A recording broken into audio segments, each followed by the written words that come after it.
Hey guys, welcome back to the channel. Today I'm excited to bust out one of my favorite decks of all time, Magical Musketeers. And what's the occasion? New ban list. We have so many cards coming back to be able to play in this deck that really help this strategy more so than other strategies. Like, people are seeing triple Mind Control, triple Upstart Goblin and thinking Sky Striker, but in my head I thought Magical Musketeers, because this deck really takes advantage of all those kind of spells. This is a going second deck at its heart because of its Link Monster Magical Musketeer Max, which is one of the most insane Link ones ever printed. So if you guys don't know what these cards do, don't worry. I'm going to go over, give a little recap. We haven't seen this deck in a long time, so a lot of you are kind of maybe new to the game since Magical Musketeers came out. This is one of the first decks that I ever got, and therefore it has a special place in my heart for me. So I am excited to bring you guys this list, excited to update it for you and hopefully talk through what this archetype can do and what we're trying to do with it and why we are building it the way we are with all of the new ban list stuff that has come back. Okay, so I'm gonna go through the main and extra for you guys today, and I just want to tell you, like, we're not gonna go out and win a YCS with this deck, but we are gonna have a bomb ass time at locals. We're gonna be able to steal games because nobody knows what these cards do. They haven't been played in 2-3 years, so hopefully we can kind of surprise some people with it and just kind of steamroll them going second because they have no idea what's going on. Okay, so we're going to start with the main deck here, and I'm going to give kind of a brief overview of the Magical Musketeers archetype. Basically, all of the monsters have an effect where if you activate a spell or trap in its column, whether you do it or your opponent does it, you get some kind of effect. Search, a summon from deck, a revive, and stuff like that. So that's all really good, and what this deck really benefits from is having spell cards that you can just activate underneath your summoned Musketeer, and that's why Upstart Goblin is such a nice card for this deck, is because you can summon your Musketeer, activate an Upstart Goblin at any time, and be able to activate your Musketeer's effects while still drawing a card. Okay, so yeah, Upstart is a fantastic card for this deck, and because this deck really thrives on going second because of its Link 1, which is able to summon Musketeer monsters from your deck up to the numbers of spells or traps that your opponent controls, or search Magical Musketeer spell traps up to the numbers of monsters your opponent controls, you go like +3/+4 easily with your Link 1. Okay, so we're gonna do everything we can to go second, let our opponent establish a board that's fine. Hopefully we can break through it and just summon out a whole bunch of stuff, search a whole bunch of stuff, and be ready to rock and roll. Okay, so yeah, like I said, because of the Link 1, this is a going second deck. We really need to focus on maximizing the Link 1's effect. Okay, so we do need our opponent to have some cards, and therefore we're going to go for a full border breaker going second style of deck. All right, so starting off in the main, we have 3 copies of Magical Musketeer Caspar. This is the searcher of the deck, and what I mean by that is when Caspar is on the field and you activate a spell or trap in Caspar's column, you can search any Magical Musketeer monster, spell, or trap to your hand. Okay, so this is one of the main normal summons of the deck, and the other normal summon typically is going to be Magical Musketeer Starfire. For Starfire, when you activate a spell or trap in her column, you can special summon another Magical Musketeer monster from your deck. So typically you like to go Starfire, activate something in Starfire's column, and then after that spell resolves, you're going to trigger Starfire to summon a Caspar from your deck, and then hopefully you have another spell you can activate under the Caspar, and then Caspar can search. So that's kind of how you keep plussing, and they can do this on every single turn. The third 3 of Musketeer monster is going to be 3 copies of Kid Brave. So Kid Brave is a discard 1, draw 2, which you can activate again if you activate a spell or trap in Kid Brave's column. Then we have 1 copy of Calamity, which is a revive effect. Activate something in Calamity's column, you can revive a Musketeer from your graveyard. And then the final monster is going to be 1 copy of Doc, which is which has an effect. If you activate something in Doc's column, you can return a Magical Musketeer card from your graveyard to your hand. And really what we're trying to kind of turbo through with these Magical Musketeer cards are their spell and trap cards in archetype, and all of them can be activated from the hand on your turn or your opponent's turn if you control a Magical Musketeer monster. Okay, so the first one is Cross Domination, which is absolutely incredible. It is a card that negates an opponent's monster's effects and reduces its attack and defense to 0. Okay, so this is pretty much how you get over any monster that you want. Just negate its effects, reduce its attack, and you can swing over it with whatever. Then we have Desperado, which targets a face-up card on the field and destroys it. We have Dancing Needle, which is a quick effect, banish 3 cards from your opponent's graveyard. We have Last Stand, which is a spell or trap card negate, and it is a counter trap, so it's one of the most important and most powerful spell or trap cards in the deck. And then we're playing 1 copy of Crooked Crown. Now, Crooked Crown is essentially double summon, but because it has Magical Musket in its name, it's searchable by Caspar. So if you have a hand full of Musketeer monsters, that kind of sucks, but hopefully you can go Caspar, activate something in its column, and then search the Crooked Crown, which you can then activate directly because it's a trap card. Yes, but you can activate it directly from your hand if you control a Magical Musketeer monster. We can activate the Crooked Crown and then summon another musket out of our hand. Hopefully it's a Kid Brave. We can activate something in Kid Brave's column, and then we can discard another monster and draw 2, kind of like clear out our hand and that kind of thing. Okay, so this is going to be our Magical Musketeer lineup. In some versions of the build, I don't even know if there are versions of the build, but a popular thing to do is play multiples of these spells and traps. I only like to play 1 each because they're all searchable. And especially if you go into the link one, which is max, you can search spells and traps up to the number of monsters your opponent controls. If your opponent has 3 monsters on board, you go into max, you can just search any 3 of these that you need. Okay, and then they can be recycled with Doc. You just don't want to clog your hand with them, because if you don't have any Magical Musketeers on your board, they're all just dead cards. So that's a little bit of a problem, and we want to make sure we kind of minimize on potentially dead cards, because there's so much good non-engine nowadays that we can really get better effects and more variety with the rest of our deck. Okay, so this is going to be our Magical Musketeer lineup here. We have 3, 6, 9, 11 monsters to normal summon, plus we have a set of 5 Magical Musketeer spells and traps. And yes, I know there's 11 normal summons, but like I said, we have Kid Brave, which is a discard 1, draw 2, so we can kind of clear out some of that clog. And we also have Crooked Crown, which is a searchable double summon, and then we can resolve multiple effects. So even if we draw 2 of our normal summons or 3, we can still get rid of those out of our hand and actually use them. All right, on to the non-engine. Well, this is kind of like honorary engine for Magical Musketeers. It's 3 copies of Link into the Vrains. Now, this card has not seen any play whatsoever since it's come out. It came out in the Megatins probably 2 years ago now. But what this card does, let me remind you if you don't know, is that you can activate it and then it special summons a monster from your hand, and then you immediately link summon using that monster. And then when you link summon, whatever effects are activated cannot be responded to by your opponent. So in this case, we're going to link into the Vrains using any of our Magical Musketeers monsters, which will allow us to go into max, and then max triggers on summon to either summon out 3 or 4 monsters or search 3 or 4 spells and traps, and your opponent cannot respond to that. That's absolutely nuts. And you know, in this day and age, Link to the Vrains is extra nice because it's searchable by Triple Tactics Thrust. Yeah, and yes, this deck is playing Thrust. It's playing all of the bells and whistles that we can afford. So, you know, we're going to try to do our best to actually win games. And, you know, resolving Link into the Vrains is a fantastic card, especially going second, because no matter how many negates your opponent has, if you can resolve Link, then you can go ahead and just search for go +4. And if they don't know to negate this, like if you just open this card and slam it on the board and your opponent has no idea what you're playing, they might not negate this, and that's their loss.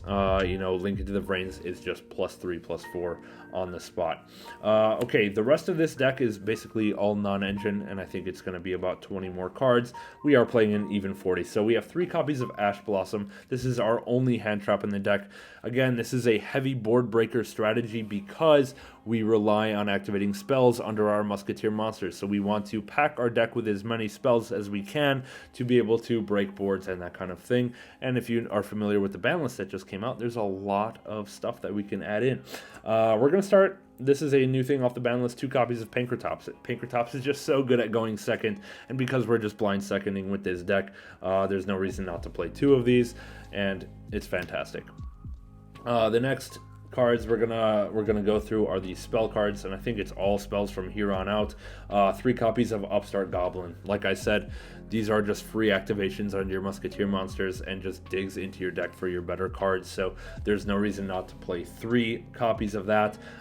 3 copies of Triple Tactics Thrust. This searches all of the rest of your deck. It searches Link into the Vrains, it searches a lot of these other board breakers or important cards that we're going to want to get to, and there's so many things to bait negates on our opponent's field that we can just slam down the Thrust pretty easily because we have so many other board breakers.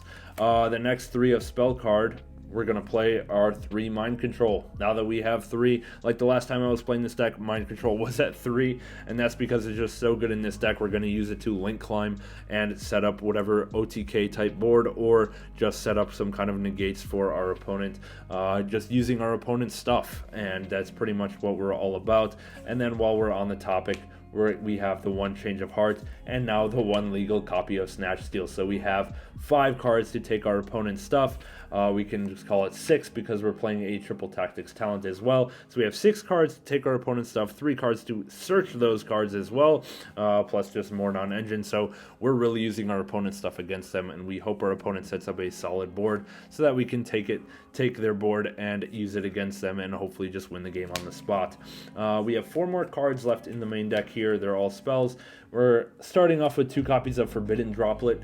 That's just because we have so many spell cards that we can just chain Droplet to get that spell off the board, get another negate in, so we can like take one of our opponent's monsters and negate another one. So for example, we can like Mind Control on their Fenrir, activate or chain Droplet, send that Mind Control and negate something else that they have, and kind of deal with 2 problems at the same time while getting a Fenrir to our board. So that's pretty sweet. And then we have 1 copy of Harpy's Feather Duster because we are playing the Thrust, so for the back row matchups we do have a little bit of action there. And then 1 copy of Monster Reborn. So this deck has a little bit of a problem if our normal summon just gets popped by something. So what we can actually do is go Triple Tactics Thrust, search the Reborn, bring back that Magical Musketeer, and then go into max for big pluses. So this is going to be the main deck of 40 cards. You know, it's obviously like a board breaking type of deck, but it's a little bit different than Sky Striker, where we're trying to take our opponent's stuff and then kind of build a board on top of that using our opponent's cards. Alright, so let's go ahead and go through the extra deck. Like I said, that was an even 40 cards. Something I messed around with was playing an Nadir Servant in this deck, in the main deck, but I don't know, I wasn't exactly feeling it at the moment. I kind of wanted to rock all these new board breakers and, you know, new things in the toolbox that we have to work with. So that is something you can try. You can also tech in 1 Raigeki. I did have Raigeki in as a 41st card, but with 3 Upstart Goblin, I thought the Upstarts were more important to play, just to dig for those little bit better cards than Raigeki right now. In the extra deck, 3 copies of Max. This is your heart and soul of the deck. You're going to go into this every single turn, so if your game lasts 3 turns, you're going to be summoning Max 3 times, and you're going to need all 3 of them, so certainly need 3 copies of that. And then we have, again, like we're in December 2023, January 2024, we're going to play all the best cards. So we have IP and SP. Like, we need, if we can OTK when we break boards, this deck doesn't really put up too much interruption by itself. So we do want to have interruptions to set up in our extra deck. So going into IP to set up for an SP play is going to be quite important. So definitely want to have that access in our extra deck. 1 copy of Nightmare Phoenix. Phoenix is kind of nice in this deck because Magical Musketeer Max does point downwards, so we can use Phoenix to discard something that's dead in our hand and still draw 1 with the Phoenix, so that's kind of cool. You can also consider playing a Cerberus instead or as well. And then the next 3 cards are going to be kind of fun cards. I have 1 copy of Dark, 1 copy of Asa, and 1 copy of Win. Why are we playing these? All of our monsters are light. Well, that's because we're taking our opponent's stuff with Mind Control, Change of Heart, Snatch Steal, whatever, and these are going to be the most common attributes to take, or things that we want to be taking. So, for example, if we take our opponent's SP, we can go into Dark summon back that SP, and then we have Link 4 material. Similarly for Asa, with our opponent's catch tier of Fenrir. If we want to take our opponent's Fenrir, link it into Asa, and then Asa summon that Fenrir back to our field. Like I said, we don't put up that many interruptions. Okay, this is a board breaker deck, but we don't put up many interruptions. So if we can use our opponent's stuff to our advantage, that's even better. So we're going to take that Fenrir with Asa and just leave it on our board. And then win is for Baron de Fleur, which is everywhere. So, you know, if we can bait our Baron's negate, seal it with change of heart, mind control, whatever, link into win, summon back the Baron, and now the Baron is live. We can use it to pop again, we can use it to negate again, and so forth. So yeah, these are the three best charmers. Even though all of our deck is light, not playing Lina. Like, what are we going to summon back? Maybe a Veiler or something, but nobody else is playing light monsters, so that's going to be kind of dead. So I do like these three best. Onto the link forward, so we have one access code and one Boral Sword. Like, we haven't seen Boral Sword in a long time, but because this deck aims to just OTK, I do think having either of these for that utility, and, you know, a lot of times Boral Sword is better at OTKing than access code if we can clear the board otherwise. So yeah, that's really where Boral Sword comes in. And then one copy of Appaloosa. If we know we cannot game, you know, put 8,000 damage on board, sometimes just linking into Appo is going to be better to try to stop our opponent's follow-up, because we oftentimes have just a lot of monsters on board that we have nothing to do with when our turn is done. So just having the Appo to link 4 and 2 is going to be kind of nice. One copy of Underworld Goddess, just as an out to like random annoying things. Like I said, sometimes we can take a lot of monsters with a lot of link material, a lot of link ratings, so we can just link right into Underworld Goddess, and this is also our out to Expertly Noir in the main deck anyway. You know, of course, we can slide into Herald of the Abyss. We're already playing Thrust, but yeah. And then the last two cards are going to be one Zeus and one Typhon. The Zeus is for if we take any Exceed monster, setting up a Zeus on top of it is going to be really nice. You know, this goes with the theme of using our opponent's stuff against them, using our opponent's stuff to set up interruptions for the following turn. If we can take an Exceed, attack with it, and then go into Zeus, well, then they've just given us a Zeus as interruption. And then Typhon is just goes in everything. So yeah, that's where we're going to be at. For budget considerations, yes, this deck plays Thrust, and yes, Thrust is fairly important to the deck, but if you don't want to play Thrust, maybe you can just play 3 copies of Pot of Desires as well. Like, that's another great card. Everything in here basically is at 3 except for the Magical Musketeers, spells and traps, but hopefully you can search a couple of those to your hand first and then activate Desires afterwards, and that's going to be totally fine. But I think having Thrust for the direct search utility is pretty clutch. And then for the extra deck, if you don't have SP, you can replace it maybe with a Nightmare Cerberus or something like that to kind of like weigh even more into the board breakers. And then for Typhon, yeah, I don't really have a replacement. You can put in whatever you want, I guess. So yeah, this is gonna be our main and extra deck for Magical Musketeers in 2024. Can you believe I'm saying that? Because I can barely believe I'm saying that, but with all of these new board breakers, 3 mind control, change of heart, snatch steal, all legal for us, I am super excited to bust this deck back out and play with all the new toys that we have, especially the 3 copies of Thrust that I now have. You know, paid a little bit of money for those, but that's okay. All right, so hope you guys enjoyed that profile. Hope you guys test this out, even just online or in Master Duel. I know I did mess around with Musketeers in Master Duel a little bit, but yeah, I think this is going to be pretty fun, something to change it up with a little bit. And yeah, hope you guys enjoyed. Leave a comment, like, subscribe, the usual, and I will catch you guys in the next one. See you later.